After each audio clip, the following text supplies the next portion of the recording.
Remove the plants if you can.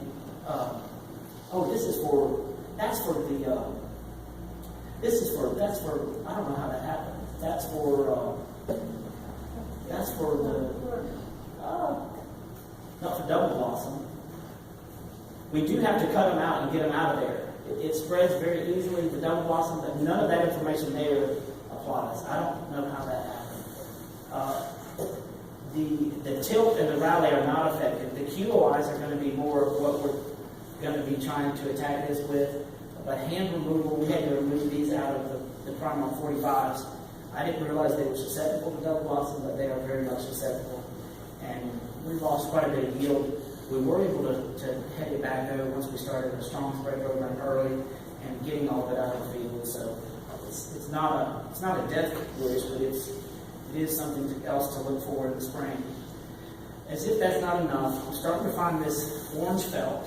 I found it the first time. I didn't know it existed. Another company agent said, "Oh yeah, I know. We always have that." It's a parasitic algae. Copper will slow it. Profile will do something. But if any of y'all seen this, it'll turn it orange. That's probably a better picture. It's like an orange. Again, orange is bad. Wayne, I'm a little bit concerned about the sprays, because a lot of it, at least at one of the farms, is down at the bottom, where we're making a Gamoxone, or Gamoxone, what's the other one with the R, Rally, similar to Gamoxone. Not a hair plot, but anyway, we're making a burn down spray. It's causing some damage. They should be using that anyway. What's that? Not labeled anyway. Ooh. I didn't tell you. You saw that problem. We were getting some damage there on the cans, and I was wondering if it maybe is coming in, through that.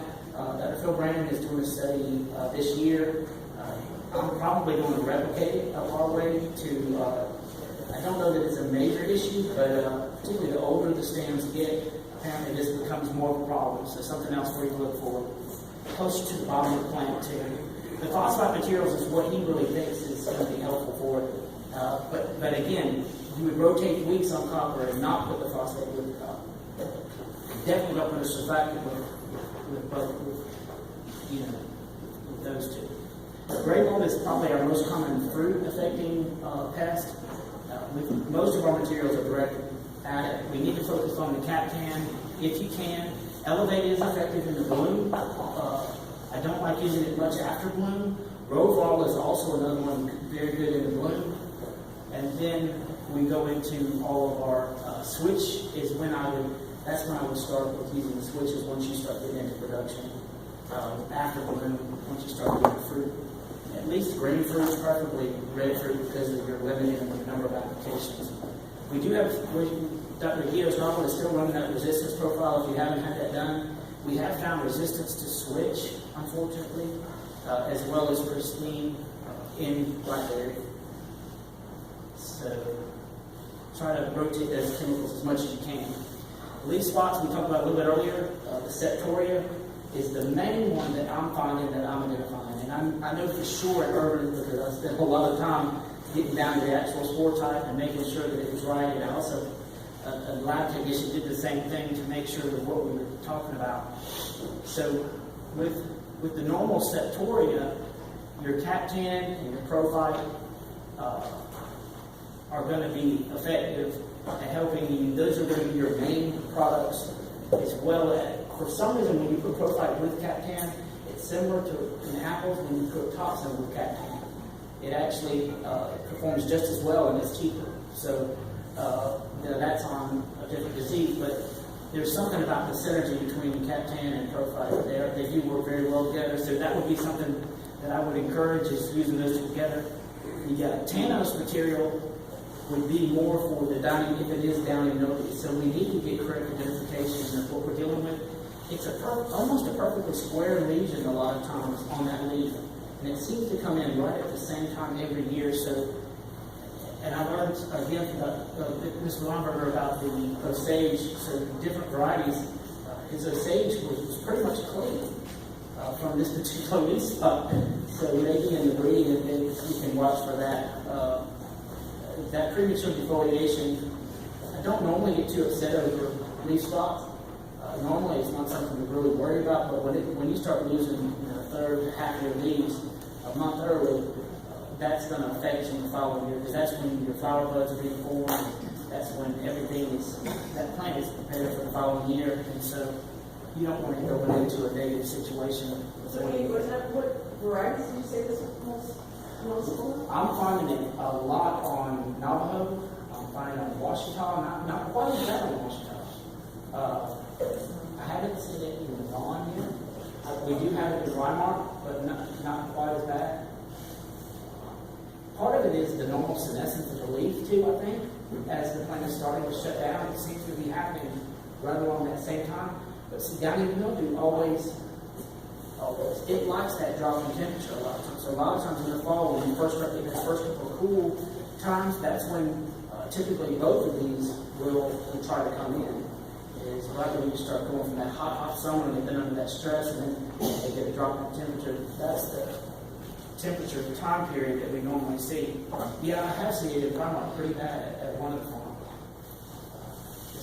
Andy, I think part of our problem with Navajo was that we were not able to do any kind of sprays other than the trials because we were still picking. And then that was when we were seeing some difference in the late, say, middle of August. We were seeing September start at that point, but we weren't able to get to it. And that's what it's tilt. Like tilt, you can't, it's got a long pre-harvest, doesn't it? Right. So you couldn't use. And that's what affected us 2 years ago when we had some winter damage. We lost our leaves. Yeah, anything going in the winter and the excessive amount of water too. I don't know about y'all, but we've lost a huge number of peach trees and other plants just from over water, just water loss, where we've just had so much rain that the roots our new budwood on our peach, when we go in to go prune, a lot of that normal sapwood that would be there, and you can go to places where they planted a little bit deeper and see where they don't have near the amount of new sapwood to work with is what. And I think it's just the loss of roots from the excessive waterlogging combined with the cold. I think the cold by itself might not have been as damaging to our plants if it wasn't for the, for the excessive water hurting the roots for so long, and then the cold coming behind it. But Dr. Fernandez might be better to address that. But you're right about the tilt, and some of these materials you can't use. And I'm pretty sure on the original gold too, the original gold copper, you can't. I believe it's got a long tree. I don't believe you can pick and fit. And also the Navajo and the things that we pick for a long period of time, I would expect to have more of an issue with these types of diseases because they're continuing to fruit overall, and you've got more stress on the plant for a longer period of time. Versus other plants, I don't see as much of the disease buildup on the things that are in and out, like the Washita and then whereas Primark was coming in the spring and coming in the fall again, and not going, keeping them going for a longer time. I do think we do need to, with all of these, we need to use more Captan if we can. Maybe I don't know if we could explore the label and go down to a much lower rate to get those residues, down to where we need them if it still works. But that might be some work for Phil Brandon or one of the pathologists to do. I talked with Vito about it, but he's got so much on his plate, he's not willing to take it on yet. I appreciate Doug Pfeiffer, Dr. Diane Alston from Utah. I got some of the things from her, and then, of course, Dr. Phil Brandon. Just by way of information, we are putting in a small little, Fernandez helped us do a little writer trial at Clemson on library. So the new Traveler, I hope you just talk about some of the Primark Traveler and some of the new things that she's got into the Vaughn. This is our first season with Vaughn, so I can't wait to see how it's going to do. But I hope best for all of y'all. If I can ever help, please call me. I appreciate Daniel, and be glad to work on whatever we need to do. Am I way past time? Yeah, you're 30 minutes.